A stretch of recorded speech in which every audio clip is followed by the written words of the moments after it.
बिस्मिल्लाहिर्रहमानिर्रहीम। मैं हूं नायरा नदीम और आप देख रहे हैं नायरा नदीम यूट्यूब चैनल। नाज़रीन, 78 ईयर्स का वो जश्न जो हमने कल मनाया और उस 78 साल के इस सफ़र का आगाज़ जो है हमने ऐसे किया कि बहुत ही खूबसूरत आगाज़ था। 1947 में जब पाकिस्तान बना तो हर तरफ खुशी की एक लहर थी जब रेडियो से एक ऐलान किया गया कि ये रेडियो पाकिस्तान है और आपको पाकिस्तान मुबारक हो।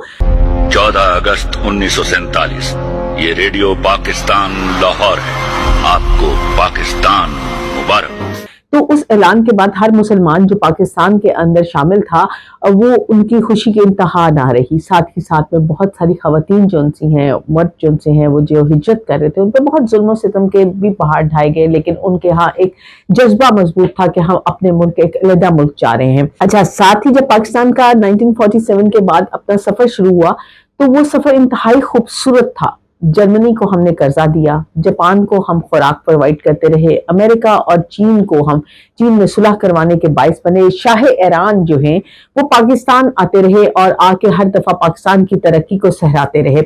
पीआईए जो है वो दुनिया की बेस्ट एयरलाइन बनने का एजाज हासिल किया। स्टील मिल जो है अपना नाम कमा रही थी। एक स्ट्रॉन्ग पासपोर्ट था हमारा, दुनिया में हमारी पहचान थी और हम किसी के कर्ज ख्वार नहीं थे बल्कि लोगों को कर्जे देने वालों में शामिल था। फिर क्या हुआ? फिर बदमाशों, ठगों, चोरों, राहगीरों, लुटेरों ने आके पाकिस्तान को घेर लिया और आज इसी वजह से बदतरीन जमहूरियत से हम गुजर रहे हैं।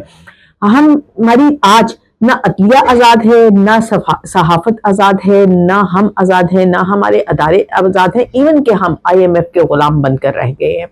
क्योंकि 1947 से आज तक हम काफी अरसे से कोई इलेक्शन जो है फ्री एंड फेयर करवाने की सलाहियत भी नहीं रखते। हम हर इलेक्शंस में धांधली का शोर मचा दिया जाता है, ये धांधली करवा दी जाती है।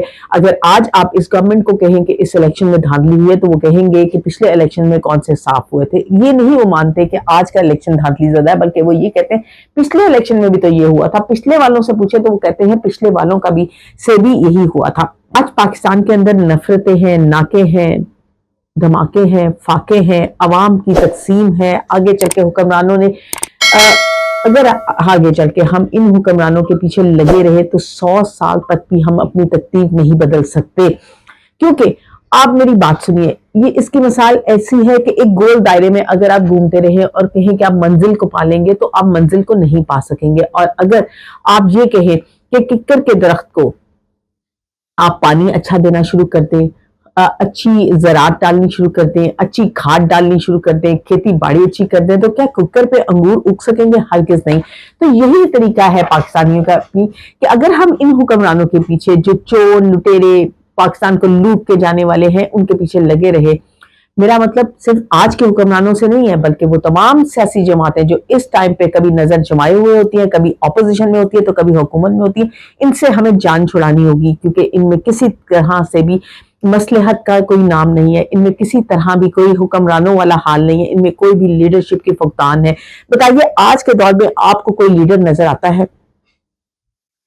आज के दौर में अगर इंडिया में ये 10 मई वाले वाक़े में हमारी पाक फौज जो है वो सही तरीके से एक्ट ना करती और पाक फौज के अंदर सलाहियत मौजूद ना होती तो आज हम इंडिया के सामने इन लोगों की वजह से सर झुकाए खड़े होते। ये पाक फौज है जिसकी वजह से सिर्फ पाकिस्तान का जो है वो सर बुलंद है और हम सर उठा के चल रहे हैं। लेकिन इन लोगों ने तो पाकिस्तान को किसी काबिल नहीं समझा। ये कहते हैं कि इमरान खान चोर है, इमरान खान 9 मई का मुजरिम है और दूसरी तरफ ही उसे बैठाने की और उससे डील करने की बातें करते हैं।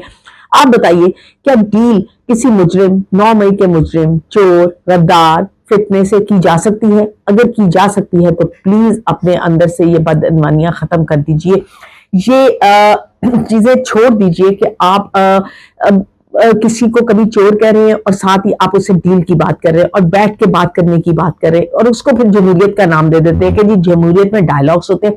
मगर डायलॉग्स चोरों के साथ तो नहीं होते, डायलॉग्स मुजरिमों के साथ तो नहीं होते। एक या तो आप उसे मुजरिम करार दीजिए, मुनाफिकत छोड़िए, या मुजरिम करार दीजिए और या उससे डायलॉग्स कीजिए। आप कभी किसी को डाकू कहते हैं तो उसको ही वजीर आला बना देते हैं। आप कभी किसी को कराची की सड़कों पे घसीटने का कहते हैं, उन्हीं को सदर बना देते हैं। आप कभी किसी के पेट से खुराक करप्शन का पैसा निकालने को कहते हैं तो उसी को ही वजीर आजम बना दिया जाता है। कल के अवार्ड्स ही देख लीजिए, जो अवार्ड दिए गए ये तमाम सवाए फौज के, जो फौज को अवार्ड्स दिए गए वो क्रेडिबल अवार्ड्स थे, وہ ڈیزرو کرتے تھے ایوارڈز کو، کیونکہ انہوں نے انڈیا کا سر جو ہے وہ جھکایا، انڈیا کو دھول چٹوائی. لیکن جن سیاستدانوں کو، جن بیوروکریٹس کو ایوارڈز دیے گئے، کیا وہ ایوارڈ ڈیزرو کرتے تھے؟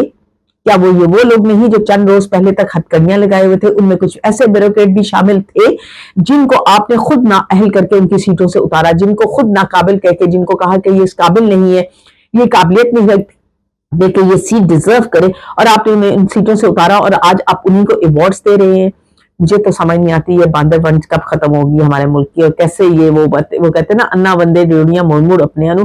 تو آپ اپنوں کو ہی ریوارڈز دے کر، اپنے کو ہی گلوں میں ایوارڈ پہنا کے کتنے خوش ہو رہے ہوتے ہیں. خدارا پاکستان کا سوچئے کہ پاکستان نے 78 ایئرز کے اسٹارٹ کے سالوں کو چھوڑ کے، جب سے ان لٹیروں چوروں کے ہاتھوں میں آپ کی حکومتیں آئی ہیں، تب سے آپ نے پاکستان کا کیا حال کر دیا ہے کہ آج پاکستان جو ہے وہ کشکولستان بن کے رہ گیا ہے.